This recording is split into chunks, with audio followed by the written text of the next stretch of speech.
So, hello mga kananay, ito lang, share ko lang ang aking nanay routine. So, ayan, naglilinis ako ng CR kasi every once a week, naglilinis ako pagkatapos ko maglaba. So, kahapon tapos na ako maglaba. Very useful talaga yung ginawa ni Mike na bidet. Gagamit ko siya.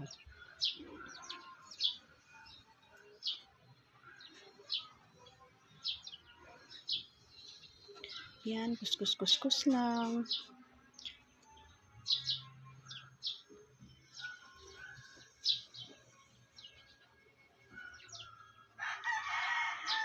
Masasaan ba't matatapos rin ako sa paglilinis ng CR. Nakakapagod pero kailangan kasi 5 boys ang umiihi dyan.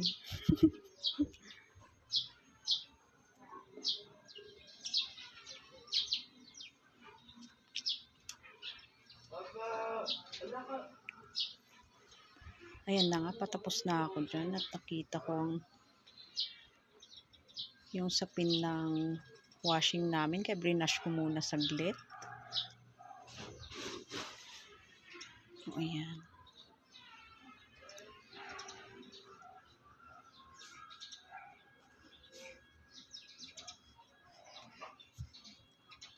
Pagkatapos ko maglinis ng CR, yung hugasin ko naman ang tumambad. Yan, hugas-hugas.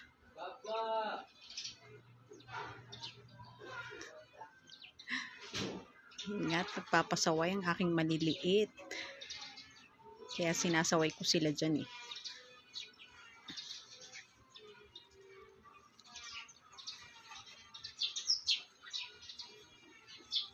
O, diba?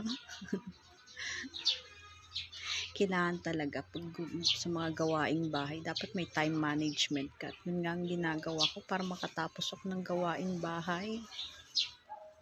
Ay. Ayun na, patapos na ako.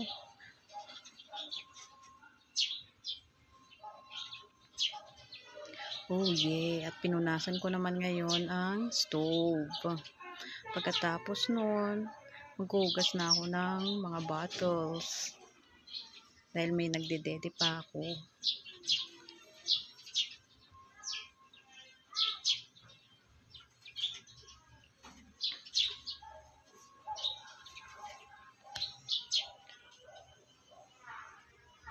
Hindi kasi ako mapakali mga mi pag kalat ng bahay. Ayan na, sinusunod ko na ang isda na ulam namin mamaya. Nakakabili lang ni Mike. Alam niyo yung feeling ng kalat ng bahay, ang dami mong natatapakan. Hindi ako mapakali talaga. Kaya kahit na may pupuntahan kami, hindi pwedeng di muna ako maglinis ng bahay. Ayoko kasi na pag-uwi ko, ang dami kong nadadat ng mga kalat. Gusto ko pag-uwi ko, umupo na lang. Diba? Yan na nga, patapos na ako dyan.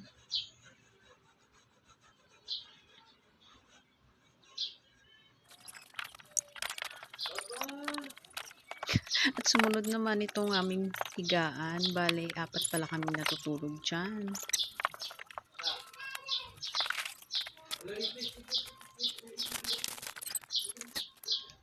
Oh. Ito naman ang sumunod sa sala.